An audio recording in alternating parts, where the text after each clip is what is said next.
What if I were to tell you, as you go about your daily life, that many of the people that you encounter out there are not even real? Instead, they're little bits of this programming, created to offset the imbalance, because you are so good. They were created in order to lower that down and equalize the goodness. Because this life, it's not about right or wrong or good or bad. It's simply about balance.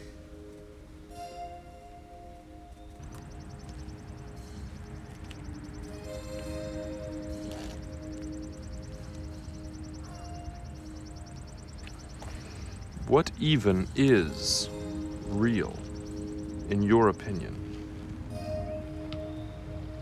Is it seeing things that you think you're seeing? Is it living lives you think you've lived? What is real? Your sensory outputs? Is that what real is?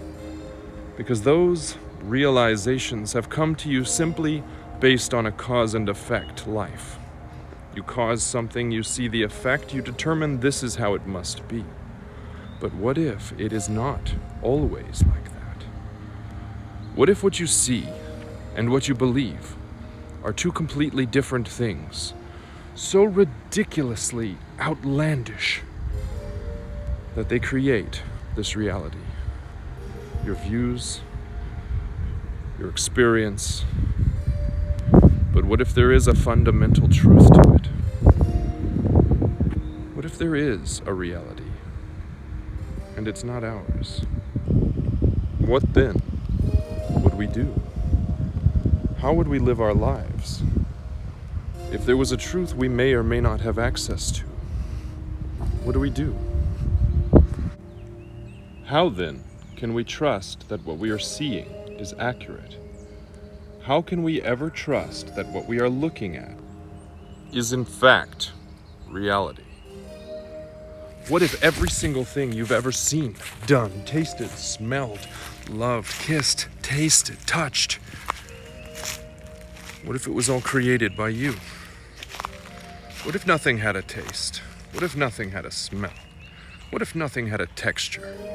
What if you assigned all of that because your mind is just so powerful that it must create a reality for you to exist in? Because if you do not exist, and this is simply a dream, then who? Who is the dreamer? Is it you? Is it me? Is it us? Is it they? Is it we? Is it them?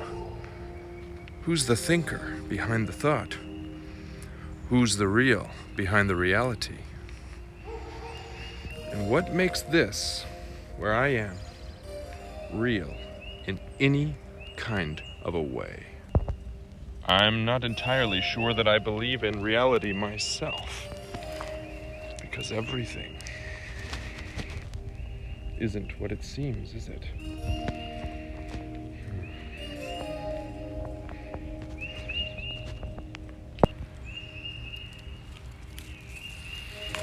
Sometimes reality isn't anything, but perhaps an angle for you to think. Is she real? That person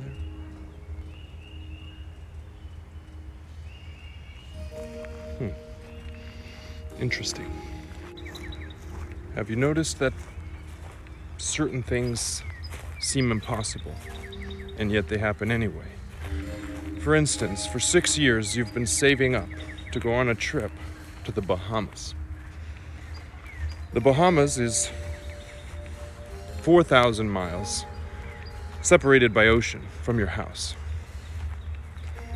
You haven't spoken to anyone from your high school in 15 years. Then you go to the Bahamas and you see someone who is in your graduating class.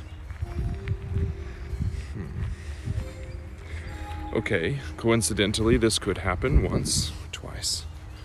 But think back into your life. How many times have you been somewhere where you don't belong, and something of you seems to already be there when you arrive?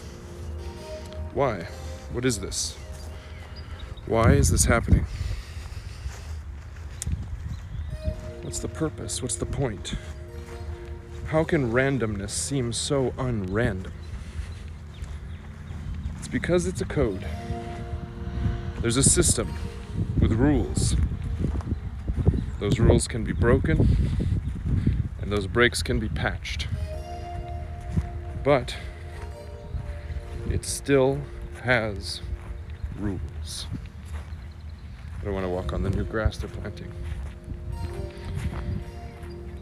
When you figure out these rules, you can then start to determine how to play in them.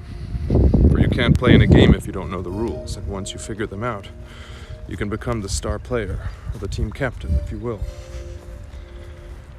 But sometimes you'll see some of these people that you meet, they don't feel. That's it. They don't feel. They don't feel real. They don't appear to have souls. They do things that just you can't understand as a human. This happens. So, we have good people, we have bad people, and then we have code. It is neither, but it's here to balance you. If we put too much good into this world, it will come to balance it out with evil. Too much evil, the soulless will be born to save this place. They're still here. So if you see something or someone who comes in and starts destroying you for no reason, perhaps you've been too good, and the code is here to correct you. So, look around your life.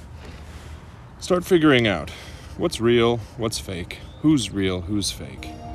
Figure out why they're there for you, why they're in your life, what's the point, what's the message. When you figure that out,